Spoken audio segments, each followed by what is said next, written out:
शरद पवारांनी पुन्हा एकदा पंतप्रधान नरेंद्र मोदी यांच्यावर हल्लाबोल केलाय। इंग्रजांना घालावलं तर मोदी काय चीज आहे असं शरद पवारांनी म्हटलंय। हुकुमशाहीच्या विरोधात लढण्यासाठी जागं राहावं लागेल। शरद पवारांचा गांधी विचारांशी काय संबंध? देवेंद्र फडणवीसांनी आता शरद पवारांना यावरून टोला लगावलेला।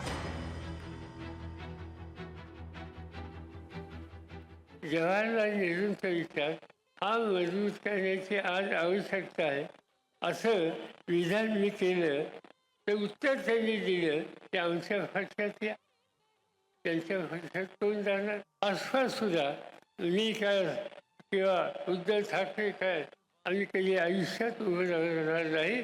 या लोकांना त्यांनी वर्षानुवर्ष या राज्यात या देशावर राज्य केलं, त्यांना घालवण्याच्यासाठी महात्मा गांधींचा विचार घेऊन कोट्यावधी लोक एकत्र आले आणि यशस्वी आले किंवा इंग्रजांना घालू शकले तर मोदी हे काय चीज आहे? गांधी विचारांनी इंग्रजांना घालवलं तर मोदी काय केलं? आज सकाळच्या भाषणामध्ये शरद पवार असं म्हणलेले आहेत, वाटतं का असं काय प्रभाव होईल?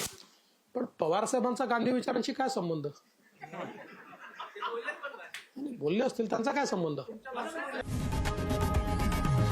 लोकशाही मराठी ऐका, पहा, जागरूक रहा।